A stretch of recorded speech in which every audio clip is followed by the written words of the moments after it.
मुझे एक बात बताएं कि जो ग्रह हैं हमारे सूर्य, चंद्रमा, राहु, केतु जी, ये हमसे क्यों रूठ जाते हैं बार बार? ये ग्रह किसके कारण प्राप्त हुए? नहीं पता, आप बताओ। शरीर से ही ना। जी। शरीर किससे प्राप्त हुआ? माता पिता से। माँ पिता से ना। माँ पिता कौन है? पिता सूर्य, माँ चंद्रमा।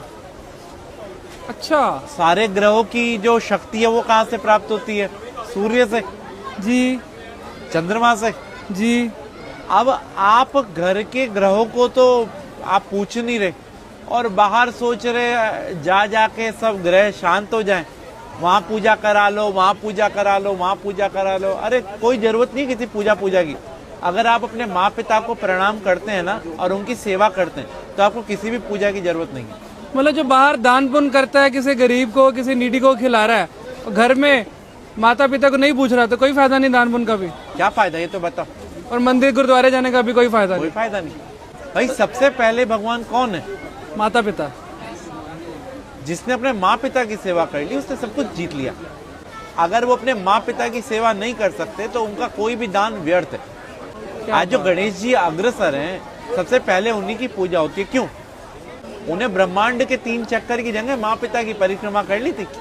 तो हम कैसे खुश कर सकते हैं अगर कोशिश करना चाहे कोई बच्चा? भाई अपने माँ पिता से पूछो उनको कहाँ जाने की इच्छा है। अगर आप कैपेबल हैं तो उनके साथ जाओ, उनको तीर्थ कराओ, उनको अच्छी अच्छी चीजें जो उनको पसंद है वो खिलाओ, उनको उनके पसंद की चीजें ला के दो।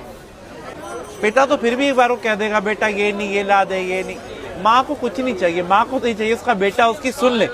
हाँ। तो हम लोग अगर अपने माँ पिता के साथ समय बिताएंगे ना तो उनका अनुभव, और अनुभव से बड़ा कोई भी टीचर नहीं होता। और आज के टाइम में यही विपरीत हो रहे हैं सब। सास ससुर को और बहू को प्यार करते हैं, बेचारी माँ जिसने जन्म दिया उसे जयराम जी की कर देते हैं। जिसके कारण सास ससुर और बीवी मिली है, सब मिले, उसको हम भूल रहे हैं। उसको हम भूल रहे हैं। तो यही हमारे असली कर्म है, बस बाकी सब ढोंग है। हमारा तो कर्म ही सिर्फ अपने माँ पिता की सेवा है, अपने माँ पिता और गुरु। प्रातः काल उठकर रघुराई, माँ पितु गुरु चरण नवाई। भगवान राम भी सुबह उठते ही सबसे पहला काम यही करते थे। माँ पिता की ही सेवा हर एक मनुष्य ने करी और वो भगवान बना। अरे वाह। और फिर उसको कोई ना तो ग्रह तंग करेंगे और ना ही कोई पितृदोष होगा, और उसके पूर्वज भी खुश, सब कुछ खुश। तो राहु केतु फिर तभी आकर परेशान करते हैं। भाई राहु केतु कौन है? बुध, चंद्रमा, सूर्य, शुक्र कौन है? शनि कौन है? हमारे पास रहने वाला एक व्यक्ति राहु है, एक केतु है, एक चंद्रमा, एक सूर्य, एक शनि है। तो हम इन सबको भाई सब